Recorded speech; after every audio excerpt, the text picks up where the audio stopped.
Welcome back. आज कुछ नए कंसेप्ट सीखेंगे। यहाँ पे पॉलीफेज सिस्टम लिखा हुआ है, अभी इस पे आते हैं हम।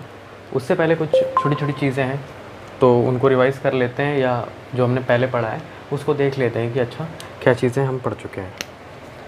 सबसे पहले हमने किया था जनरेशन। पावर प्लांट्स में यहाँ हुआ था हमारा जनरेशन। अब क्योंकि जनरेट हो गई थी कुछ पावर जो कि हमारी आउटपुट था पावर प्लांट का, अब हमने यहाँ पर लगा दिया था, क्योंकि इस पावर को अब हमें इस पावर को, ये बल्क अमाउंट ऑफ पावर को हमें यहाँ यूटिलाइजेशन पॉइंट्स तक पहुँचाना है। यहाँ यूटिलाइजेशन पॉइंट्स तक पहुँचाना है जो कि हमारे शहर हैं या गांव हैं, दूर हैं इन पावर प्लांट से, जहाँ पे कि ये सिचुएटेड है, इनसे काफ़ी डिस्टेंस है इनकी।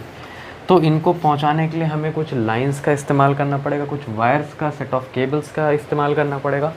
तो वो होती है हमारी ट्रांसमिशन लाइन। क्यों ट्रांसमिट कर रही है पावर को from generating station to some near by substation near to this utilization point.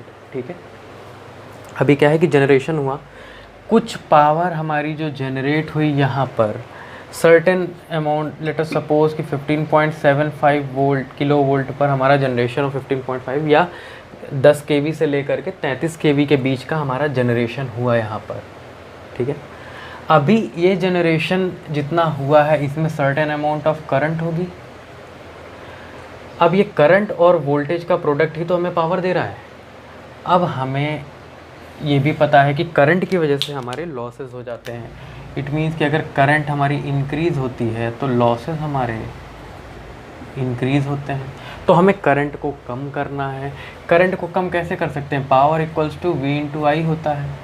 Current को अगर कम करेंगे, पावर को हमारे कांस्टेंट रहना है, तो उस केस में वोल्टेज को हमको बढ़ाना पड़ेगा ना, वोल्टेज को बढ़ाना पड़ेगा। इट मीन्स ये जो जनरेटेड वोल्टेज है हमारा, जो जनरेट हुआ है, उस वोल्टेज को हमें बढ़ा करके और उस वोल्टेज को हमें एक सर्टेन लेवल पर, एक फिक्स्ड लेवल पर लाना पड़ेगा, जिससे कि हमारी करंट की वैल्यू कम हो जाए, वोल्टेज हमारी बढ़ जाए और हम जनरेशन ईजिली कर पाएँ।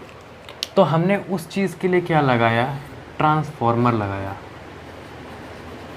ट्रांसफॉर्मर का काम ही ये होता है, ये प्रिंसिपल ट्रांसफॉर्मर का होता है कि वोल्टेज बढ़ा देगा तो करंट घटा देगा। Power should always remains constant. Power हमेशा ट्रांसफॉर्मर में कांस्टेंट रहती है। मीन्स इनपुट पावर जो होगी ट्रांसफॉर्मर की, वही हमारी आउटपुट पावर भी होगी। और चेंजेस कहाँ पर आएंगे? या तो वोल्टेज कम हो जाएगा, करंट बढ़ जाएगी, या करंट कम हो जाएगा और वोल्टेज बढ़ जाएगा। तो ये एक्शन होता है हमारे ट्रांसफॉर्मर का। अभी ये जो 15.75 या सम एक्स वोल्टेज था, अब ये बढ़ करके सम 5x 6x या कुछ टाइम्स इसका बढ़ गया। ठीक है, तो जनरली हमारा 440 kV, 1200 kV, 800 kV, 765 kV इनकी लाइंस जनरली होती हैं। क्यों होती हैं? क्योंकि अब करंट की वैल्यू कितनी कम हो जाएगी। जो 15 kV पर करंट थी, आपके 15 kV पर थी करंट, अब वो 765 kV की लाइन में करंट कितनी कम हो जाएगी। तो वो काम होता है हमारे ट्रांसफॉर्मर का। इट मीन्स जो यहाँ पर सपोज करते हैं 15 kV का जनरेशन हुआ, यहाँ पर हमारा 1200 kV में उसको कन्वर्ट कर दिया गया। अब इस 1200 kV को हम आराम से गुजार सकते हैं, किससे? हमारी ट्रांसमिशन लाइन से। क्यों? क्योंकि अब इसमें करंट की वैल्यू काफ़ी ज़्यादा डिक्रीज़ हो चुकी है। अब ये ट्रांसमिशन लाइन से हमारा गुज़रा, ये 1200 kV का जो पावर है, ये जो 1200 kV वोल्टेज का जो हमारी लाइंस हैं, ये हमारी पावर ट्रांसमिट कर रही है कहाँ तक? कुछ सब स्टेशंस तक करेंगे। ठीक है, सब स्टेशंस पर जब पहुँच गया तो यहाँ पर हमारा अगेन, मैं यहाँ पर बना देता हूँ इसको, जो ये हमारी 1200 kV की लाइन यहाँ पहुँची जनरेटर्स के बाद से, अब ये ट्रांसमिशन लाइंस हैं, ये ट्रांसमिशन लाइंस हैं। अब ट्रांसमिशन लाइन से ये पहुँचा सब स्टेशन, सब स्टेशन पहुँच गया ये। अब सब स्टेशन से यहाँ जो हमारे घर हैं और ऑफिसेज हैं, इट मीन्स ये जो यूटिलाइजेशन सेक्टर्स हैं, यूटिलाइजेशन पॉइंट्स हैं, इंस्टीट्यूट्स हैं, इन तमाम चीज़ों को ये 1200 kV का वोल्टेज नहीं चाहिए। इनके पास ऐसे इक्विपमेंट्स ही नहीं है जो कि 1200 kV हैंडल कर पाएँ। तो ये 1200 केवी का क्या करेंगे, तो अब इनको हमें तोड़ना है, मीन्स इनको छोटा करना है, वापस से इनको छोटा करके और इन सेक्टर्स को, इन पॉइंट्स को देना है यूटिलाइजेशन पॉइंट्स को। तो सब स्टेशन के बाद अब हमारे स्टेप डाउन ट्रांसफार्मर लगे रहेंगे। स्टेप डाउन, यहाँ स्टेप अप ट्रांसफार्मर था, वोल्टेज के लेवल को इसने बढ़ा दिया, यहाँ पर वोल्टेज के लेवल को ये घटा देगा और सर्टेन वैल्यूज़ पर ले आएगा, 132 केवी या फिर हमारा 33 केवी या 66 केवी या हमारा 11 केवी वोल्टेज पर ये ले करके आएगा। केवी मीन्स किलो वोल्ट, ये ले करके आएगा इन सर्टेन नंबर्स में, इन पर्टिकुलर वोल्टेजेस में ले करके आएगा 440 वोल्ट और फिर हमारा 230, 440 तक ही हमारा ले करके आता है। अब आप कहेंगे कि नहीं हमें तो 230 मिलता है, तो वो समझते हैं कैसे मिलता है। अब सपोज़ कीजिए कि 132 पे इसने कर दिया, अब ये और आगे बढ़े और यहाँ पर हमारे सब स्टेशंस पर पहुँचे, ठीक है। और ये अब सब स्टेशन क्या होंगे, 132 से चेंज करके और हो सकता है 440 वोल्ट तक लेकर के आने वाले सब स्टेशंस हो। अब ये जो 440 वोल्ट तक लेकर के आने वाले सब स्टेशंस हैं, इनसे फिर हमने लाइंस खींच दी, इनसे हमने तार दे दिए और इन तार की हेल्प से अब हम समझते हैं कि किस तरीके से ये 440 वोल्ट क्या चीज़ है, 230 वोल्ट जो हमारे घर में आ रहा है वो क्या चीज़ है। तो जब 440 वोल्ट की बात करते हैं तो हम ये वोल्टेज ले रहे होते हैं। इट मीन्स हमारे इलेक्ट्रिकल नोटेशंस में 3 कलर्स से हम लाइंस को डिफाइन करते हैं, R, Y and B. R red, Y yellow, B blue, ठीक है। तो ये 3 फेज़ की हमारी लाइंस होती है, किसकी, 3 फेज़ की। अब जब ये 3 फेज़ हम ले रहे होते हैं और 440 बोल दिया है और हम 3 फेज़ ले रहे होते हैं, तो ये तीनों तार हम उठा करके और अपने यूटिलाइजेशन पॉइंट को दे देते हैं 3 phase, 3 separate phase given together, एक साथ हम दे देते हैं, उसको हम 3 फेज़ सप्लाई कहते हैं। जैसे 440 वोल्ट, 3 फेज़ की मोटर्स और इक्विपमेंट्स जो होते हैं वो थोड़ा ज़्यादा पावर के होते हैं, इसलिए चक्कियाँ जो होती हैं हमारी, जिसमें कि हमारा आटा हम पिसवाने जाते हैं, और इस तरीके से कई सारी मिल्स जो होती हैं और बड़ी बड़ी मशीनरीज, लेथ मशीन्स होती हैं मैकेनिकल में, तो बहुत सारी ऐसी चीज़ें होती हैं जो कि हमारी 3 फेज़ ऑपरेटेड होती हैं, क्योंकि 3 फेज़ की पावर हमारी जो होती है वो ज़्यादा होती है in comparison to single phase, ठीक है। तो 3 फेज़ मशीन्स जो कि बड़ी मशीन्स और हैवी मशीन्स में 3 फेज़ यूज़ किया जाता है, उसके लिए हमें यहाँ पे तीनों तार देने पड़ते हैं, ये 3 फेज़ हो गया। और जब हम अपने घरों की बात करते हैं तो एक यहाँ से न्यूट्रल भी होता है, ठीक है। अभी हम समझ जाएंगे ये सारी चीज़ें, अभी एक ओवरव्यू ले रहे हैं। तो किसी भी एक फेज़ से including a neutral is given to our homes, ठीक है। हमारे घरों को न्यूट्रल और तीनों में से किसी भी एक फेज़ से उठा के सप्लाई दे दी जाती है। इस सप्लाई को हम कहते हैं सिंगल फेज़ सप्लाई, ठीक है। ये हो गया हमारा किस तरीके से यूटिलाइजेशन हमारा हो रहा है। डिस्ट्रीब्यूशन का पर्सपेक्टिव ये रहा, इस पर्सपेक्टिव से हम डिस्ट्रीब्यूशन को देखेंगे। अब हम बात करते हैं, इतना हमने फेज़, न्यूट्रल और ये सारी चीज़ों के बारे में यहाँ पर तो डिस्कस कर लिया, तो अब हम देखते हैं कि अच्छा असलियत में ये फेज़ क्या होता है, ये सिस्टम्स क्या होते हैं, किन सिस्टम्स के बारे में बात हो रही है और ये क्या सारी चीज़ें हैं जिनके बारे में अभी थोड़ी देर पहले हम देख रहे थे। तो यहाँ पर लिखा होगा पॉलीफेज सिस्टम। तो पॉलीफेज सिस्टम से पहले हम सिंगल फेज सिस्टम के बारे में थोड़ी सी बात कर लेते हैं। तो सिंगल फेज सिस्टम का एक बहुत छोटा सा एग्जांपल जो हम देखते हैं वो है हैंड हेल्ड जनरेटर, जिसको कि हम हाथ से चलाते हैं और वो हमारा पावर का जनरेशन करता है। इंजन बेस्ड होता है हमारा और वो डीजल से हमारा चलता है, कुछ लोग उसको कैरोसिन से भी चला देते हैं, ठीक है। तो वो होते हैं हमारे सिंगल फेज जनरेटर। तो सिंगल फेज जनरेटर हमने देखा 2 किलोवाट, 5 किलोवाट, तो कितना पावर, अब 2 किलोवाट 5 किलोवाट से आपका तो काम चल जाएगा, बट 10 लोगों का काम, 50 लोगों का काम, 100 लोगों का काम, और ये पूरी जो जनसंख्या है 130 करोड़ की, तो उनका काम क्या चल पाएगा, नहीं चल पाएगा। तो इसलिए हम सिंगल फेज से स्विच करते हैं किस पे, 3 फेज पे। अच्छा, हमारे घर के लोड जितने होते हैं वो सिंगल फेज ऑपरेटेड लोड्स ही होते हैं मोस्टली, ठीक है। इनफैक्ट सारे के सारे ही होते हैं, बस अगर हमने किसी तरीके की चक्की या कोई मील ना लगाई हो तब। तो बेसिकली हमारे सिंगल फेज़ के लोड्स होते हैं। अब सिंगल फेज़ सप्लाई का हम अगर जैसे ग्राफ बनाएंगे तो सिंपली ऐसे समझ में आ जाएगा हमें कि ये 0 से स्टार्ट हुआ, हम साइन के ग्राफ से यहाँ पे, जिसको कि साइनोसॉइडल कहते हैं, साइनोसॉइडल ग्राफ की हेल्प लेंगे और इसी से ही हम AC को एक्सप्लेन करते हैं। अभी क्या है, 0 से चलता है और ये ऐसा कुछ हमें ग्राफ मिल जाता है। इट मीन्स ये कुछ पीक अटेन करता है, यहाँ पे कुछ लोअर पीक अटेन करता है और ये इस तरीके से फ्लक्चुएशन होता है, या इस तरीके से हमारा ग्रेजुअली इंक्रीज़ होकर के डिक्रीज़ होता है। क्या, वोल्टेज या करंट की वेव फॉर्म, या करंट इस तरीके से हमारा चलता है, कंटिन्यूएशन में हमारा चलता रहता है। ठीक है, ये सिंगल फेज सप्लाई हो जाती है। अब हम आते हैं पॉलीफेज सिस्टम में।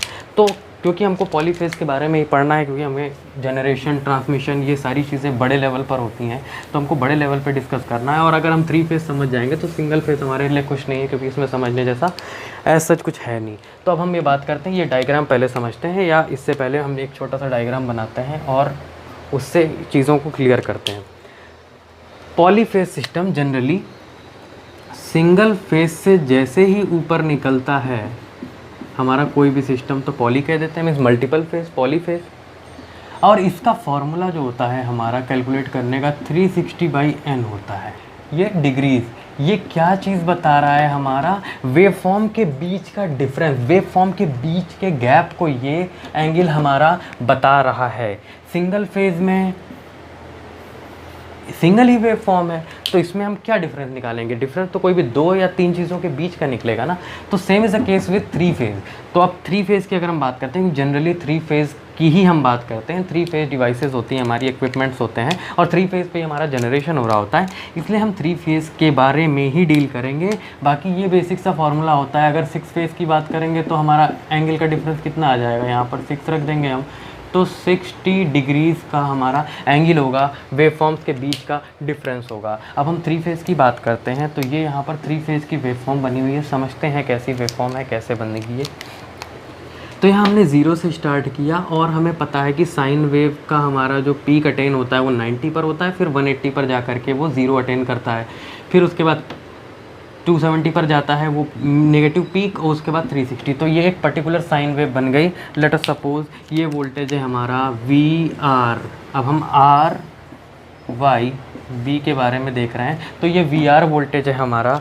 अब हमें ये पता है कि 120 डिग्री कैसे निकला, 360, n की जगह पे हमने रख दिया 3, और जब हमने डिवाइड किया तो 120 डिग्री का फेज डिफरेंस यहाँ पर हमें निकल करके आया। इट मीन्स दूसरी वेवफॉर्म जो हमारी कोई भी होगी वो 120 डिग्री के फेज डिस्प्लेसमेंट के बाद स्टार्ट होगी। अब मैंने इसको कैसे बनाया है, आप भी प्रिसाइजली बना सकते हो। मैंने 30-30 के यहाँ पे सेगमेंट्स ले लिए हैं, जिससे कि हमें ईजीनेस हो करने में इन चीज़ों को। तो 30 to 360 मैंने यहाँ पर बना रखा है।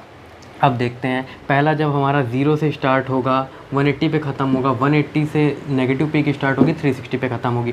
अब 0 से 120 डिग्री फेज डिफरेंस के बाद दूसरी वेव फॉर्म हमें मिलेगी, जो कि हमारी 120 पे हो गई, इसको हम VY कहते हैं। सेम VY से 120 डिग्री के डिफरेंस पर जहाँ से ये स्टार्ट हुई है, वहाँ से 120 डिग्री के डिस्प्लेसमेंट पर हमें क्या मिलेगा, VB। ठीक है, तो ये तीनों वेवफॉर्म हमें मिली कितने पे? अब ये डिफरेंस आप नीचे से देखो या ये डिफरेंस आप यहाँ से देखो, इन दोनों वेवफॉर्म के पीक के बीच का डिफरेंस जो होगा वो होगा हमारा 120 degree. Same is the case with this also, यहाँ पे भी 120 डिग्रीज होगा। अब इस 120 डिग्री का मतलब समझते हैं या वेवफॉर्म का फेज़ का डिफरेंस समझते हैं।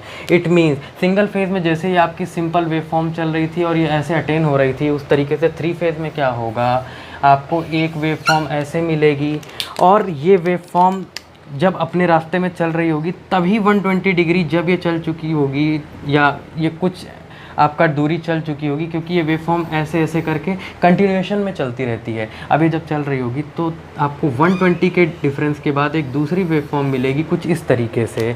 उसके बाद इसके 120 डिग्री के बाद आपको कुछ तीसरी वेवफॉर्म मिलेगी कुछ इस तरीके से।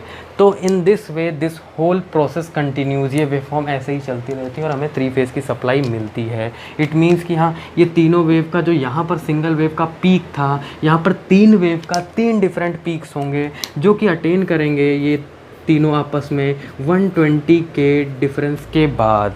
इट मीन्स अब ये जो हमारा रेड वाला हमने छोड़ दिया था अब ये आएगा, तो अब इसके बीच में भी 120 होगा, फिर ये रिपीट होगा, फिर ये रिपीट होगा, and in this way this whole process gets continued. ठीक है, ये प्रोसेस इस तरीके से कंटिन्यू होता है और हमें इस तरीके से तीनों वेव फॉर्म्स मिलती रहती हैं, ऐसे चलता रहता है, और इसकी वजह से हमारा 3 फेज़ पावर का जनरेशन होता है, या 3 फेज़ पावर के जनरेशन को ये चीज़ हमारी शो कर रही है। अब हम देखते हैं, हमने नाम सुना होगा फेज़ सीक्वेंस। तो फेज़ सीक्वेंस क्या भला है, ये क्या होता है, इसे हम समझेंगे, इसे हम पढ़ेंगे। ठीक है, तो फेज़ सीक्वेंस मीन्स किस सीक्वेंस में या किस ऑर्डर में ये फेज़ हमें अटेन हो रहे हैं, ये अपनी पीक को अटेन कर रहे हैं। तो आप देखिए यहाँ पर सबसे पहली पीक, अगर आप यहाँ पर खड़े हो तो सबसे पहली पीक आपको कौन सी मिलेगी, सबसे आगे कौन सी वेवफॉर्म चल रही है, ये ऐसे मत समझिएगा कि ये आगे चल रही है।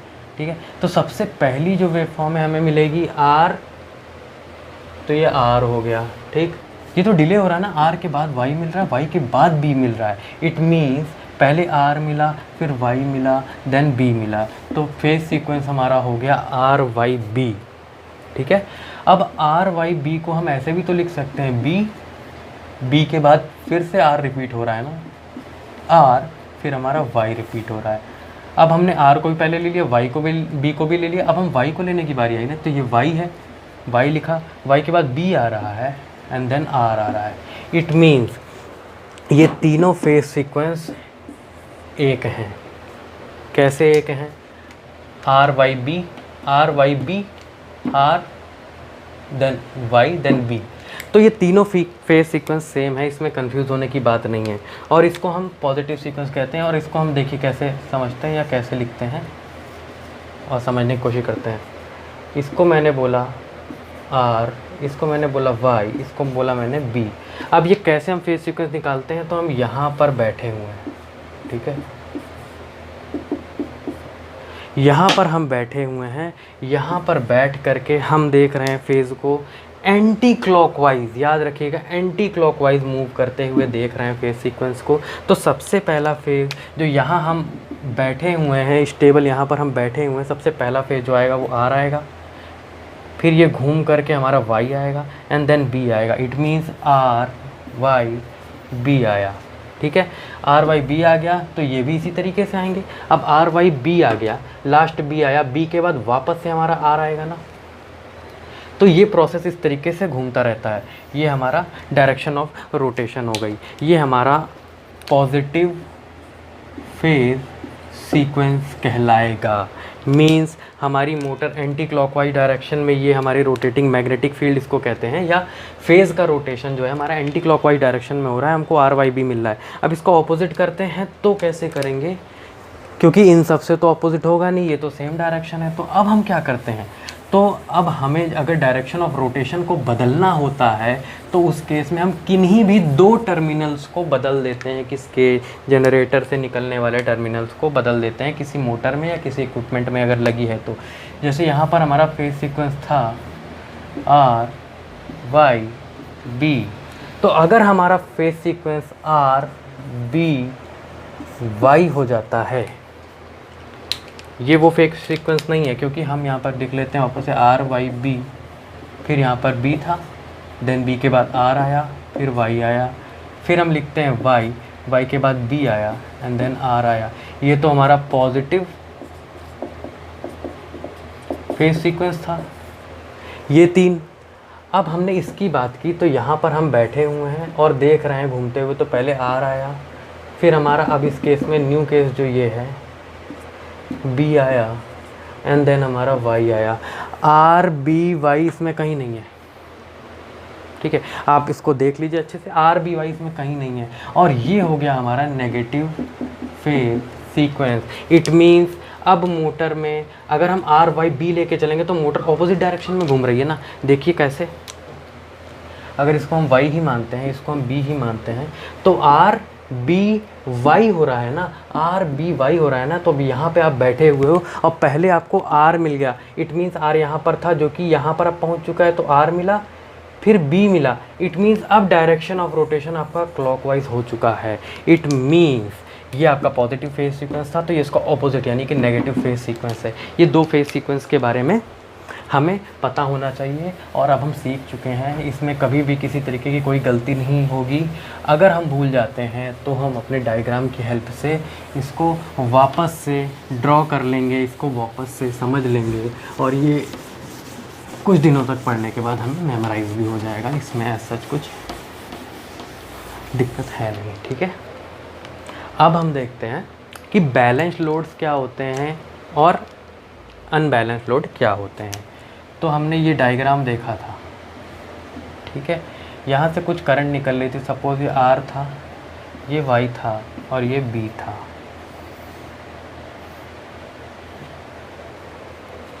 इसको वोल्टेज मान लेते हैं, एक पर्टिकुलर पॉइंट का वोल्टेज। अभी क्या है कि जब अनबैलेंस कंडीशन होगी, जब बैलेंस नहीं होंगे तीनों फेज़, तो यहाँ से पहले तो IR करंट जा रही थी, यहाँ से IY करंट जा रही थी और यहाँ से IB करंट जा रही थी।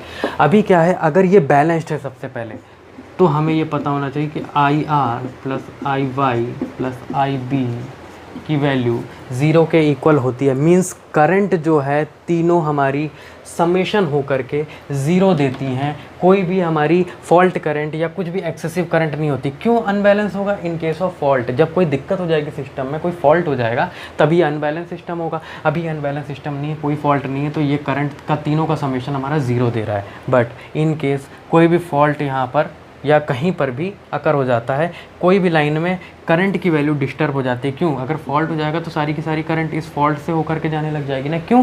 क्योंकि यहाँ पे लेस रेजिस्टेंस का पाथ मिल जाएगा ना, as compare to this particular wire. इस वायर के कंपैरिजन में ये लेस रेजिस्टेंस का पाथ है ना, और हमें पता है लेस रेजिस्टेंस से ही करंट गुजरती है, तो यहाँ से करंट जाएगी। अब ये करंट इन दोनों करंट से कम या ज़्यादा हो चुकी होगी। तो जब इम्बैलेंस हो जाए, अनबैलेंस हो जाएगा, तो IR plus IY plus IB will not be equal to 0। ठीक है, तो ये तीनों करंट का सम जो होगा, जोड़ जो होगा, योग जो होगा, वो हमारा इक्वल टू 0 नहीं होगा। अब इक्वल टू 0 नहीं होगा तो कुछ एक्सेसिव करंट होगी, उसके लिए ये न्यूट्रल, ठीक है, वो करंट हमारा न्यूट्रल में आ या जा रही होगी, न्यूट्रल का उसमें इन्वॉल्वमेंट आ जाएगा, वो करंट को ये चीज़ मैनेज करेगी। ठीक है, तो ये दो रिज़ल्ट हमें पता होने चाहिए कि ये हमारा बैलेंस केस में है और ये हमारा अनबैलेंस्ड केस में है। तो अब हम सीख लेते हैं एडवांटेजेस हमारे क्या होते हैं 3 फेज़ ओवर सिंगल फेज़। ठीक है, तो पहली चीज़ तो हमने यही देखी कि यहाँ 3 फेज़ का पावर जनरेशन जो होता है as compare to single phase, वही हमें देखने को मिलता है और इजी है। क्यों इजी है? क्योंकि जो मशीनरीज़ हमारी 3 फेज़ में इस्तेमाल हो रही होती हैं, उनका साइज़ जो होता है as compare to single phase ये कम होता है, पहला। दूसरा पॉइंट क्या है कि हमें पावर जनरेट करके और ट्रांसफ़र करने के लिए जो ट्रांसमिशन लाइन का इस्तेमाल करना पड़ता है, तो जो इस केस में हमारा पावर जनरेट हो रही है ये हमारी 3 फेज़ मशीन्स हैं और ये सिंगल फेज़ है। अगर इस केस में पावर जनरेट हो रही है और इस केस में जनरेट हो रही है, तो इसमें हमें कंडक्टर का भी जो वॉल्यूम होगा या कंडक्टर का यूज़ होगा वो भी हमारा कम होगा। क्यों? क्योंकि इस फेज़ में हो सकता है पावर ज़्यादा हो या उतनी ही पावर को पहुंचाने के लिए जितनी कि उससे हम पहुंचा रहे हैं, इसमें हमें ज़्यादा रिक्वायरमेंट होगी मटेरियल्स की और इक्विपमेंट्स भी हमारे। क्योंकि ये इतनी बड़ी मशीन ही आप देख रहे हो, तो इसका मतलब और भी इक्विपमेंट्स इसके बड़े होंगे। फिर हमारा, अभी हम इसको समझ लेते हैं सिर्फ रोटेटिंग मैग्नेटिक फील्ड। हमने देखा सिंगल फेज़ में कोई एज सच सिंगल फील्ड थी, यहाँ पर हमने देखा कि हमारी 3 फील्ड्स थी और एक के बाद एक आ रही थी। तो यहाँ पर rotating magnetic field sorry 3 phase में रोटेटिंग मैग्नेटिक फील्ड का भी कंसेप्ट आ जाता है, वो हमें यहाँ पे मिल जाती है। जबकि सिंगल फेज़ में हमें रोटेटिंग मैग्नेटिक फील्ड बनानी पड़ती है, मिलती डायरेक्टली नहीं है। और अब हम अगर आगे बात करते हैं तो 3 फेज़ के ही मोस्टली इक्विपमेंट्स अब डिज़ाइंड हैं। ठीक है, सिंगल फेज़ के इक्विपमेंट्स, इतने हैवी इक्विपमेंट्स नहीं बनाए जाते, 3 फेज़ के बनाए जाते हैं। तो इसलिए हम बल्क अमाउंट ऑफ पावर को ट्रांसफ़र या उसको मैनेज करना हमारा 3 फेज़ में कंपैरेटिवली सिंगल फेज़ के ज़्यादा इजी होता है। और एक सबसे मेन जो अभी हमने स्टार्टिंग में देखा भी था कि हमने देखा था अगर सिंगल फेज़ हमें घरों तक पहुंचाना है, ये हमारे होम्स हैं और ये हमारी इंडस्ट्रीज़ हैं जिनको कि हमें 3 फेज़ की रिक्वायरमेंट है और हमारे घरों को सिंगल फेज़ की रिक्वायरमेंट है। और अगर सिंगल फेज़ की हमारी लाइन है तो हम इसको तो दे सकते हैं, बट इसको देने के लिए हमें सेपरेट लाइन खींचनी पड़ेगी 3 फेज़ की, 3 लाइन्स 3 कंडक्टर्स की एक सेपरेट लाइन लेकर के आनी पड़ेगी। कहाँ से? जनरेटिंग पॉइंट से, इसको देने के लिए। But in case of 3 phase generation, 3 phase का अगर जनरेशन है तो इसको तो हमने दे दिया, साथ ही साथ हम इसको भी इसी से दे सकते हैं with the help of one neutral. ठीक है, एक न्यूट्रल की हेल्प से किसी भी एक फेज़ से हम इसको दे सकते हैं directly power. It means single phase और 3 फेज़ की पावर हमें अगर किसी को देनी है, किसी कंज्यूमर को देनी है, तो वो एक ही ट्रांसमिशन से, एक ही जनरेशन से हम उसको दे पाएंगे, ना कि हमें 2 सेपरेट जनरेशन्स करने पड़ेंगे। तो ये एक बहुत बड़ा एडवांटेज होता है। अच्छा, एक और एडवांटेज होता है, जैसे हमारी जो मोटर्स होती हैं, हमारी 3 फेज़ की मोटर्स जो होती हैं और हमारी सिंगल फेज़ की मोटर्स जो होती हैं, उन दोनों में लेस वाइब्रेशन इस वाली मोटर में होता है। इट मीन्स 3 फेज़ की जो मोटर्स हैं उसमें वाइब्रेशन कम होता है, वाइब्रेशन कंपन जिसे कहते हैं वो कम होती है हमारी 3 फेज़ की मोटर में, जस्ट बिकॉज कि यहाँ पर हमें रोटेटिंग मैग्नेटिक फील्ड जो हमें मिलती है वो काफ़ी स्मूथ रोटेटिंग मैग्नेटिक फील्ड होती है। बट यहाँ पर हम क्योंकि उसको बना रहे होते हैं, इस वजह से हमें वाइब्रेशन कम मिलता है। और इन मोटर्स का साइज़ हमारा इनके कंपैरिजन में सेम पावर रेटिंग के लिए क्योंकि कम होता है, इस वजह से और भी बेनिफिट हमको मिलते हैं। तो ये हमारे बेनिफिट्स हो गए, एडवांटेज हो गए हमारे 3 फेज़ सिस्टम्स के।